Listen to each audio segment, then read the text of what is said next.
নামাজ ইসলামের প্রধান ইবাদত।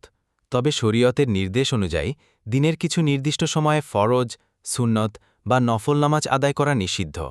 এই নিষিদ্ধ সময়গুলো নির্ধারিত হয়েছে সূর্যের অবস্থানের উপর ভিত্তি করে, যাতে মুসলিমরা সূর্যপূজারীদের সঙ্গে সাদৃশ্য থেকে দূরে থাকে এবং ইবাদতের শৃঙ্খলা বজায় রাখেন। নামাজের নিষিদ্ধ সময়। নবীজি সাল্লাল্লাহু আলাইহি ওয়াসাল্লাম বলেন, সূর্য মধ্যাকাশে থাকার সময় নামাজ পড়া নিষিদ্ধ। সহিহ মুসলিম, হাদিস ৮৩১।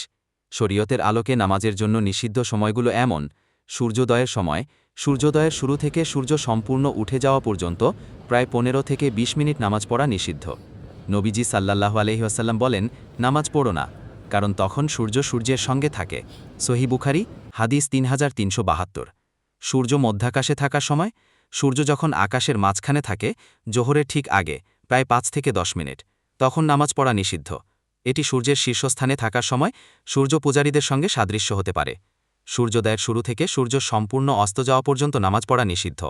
উকবা ইবনে আমির আল জুহানি বলেন, ৩টি সময় আছে যখন আল্লাহর রাসূল সাল্লাল্লাহু আলাইহি ওয়াসাল্লাম আমাদের নামাজ পড়তে নিষেধ করেছেন: যখন সূর্য উদিত হয়, যতক্ষণ না এটি সম্পূর্ণরূপে উদিত হয়; যখন দুপুরে সূর্য তার শীর্ষে থাকে, যতক্ষণ না এটি তার শীর্ষে চলে যায়; এবং যখন সূর্য অস্ত যায়, যতক্ষণ না এটি তার শীর্ষে চলে যায়; এবং যখন সূর্য অস্ত যায়, যতক্ষণ না এটি সম্পূর্ণ অস্ত যায়।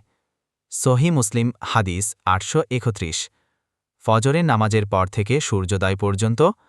ফজরের ফরজ নামাজের পর সূর্যোদয়ের আগ পর্যন্ত কোনো নফল নামাজ পড়া যায় না, তবে ফজরের সুন্নত পড়া যায় যদি ফরজের আগে মিস হয়ে যায়। আসরের নামাজের পর থেকে সূর্যাস্ত পর্যন্ত। আসরের ফরজ নামাজের পর কোনো নফল নামাজ পড়া যায় না, তবে আসরের সুন্নত পড়তে চাইলে পড়া যেতে পারে।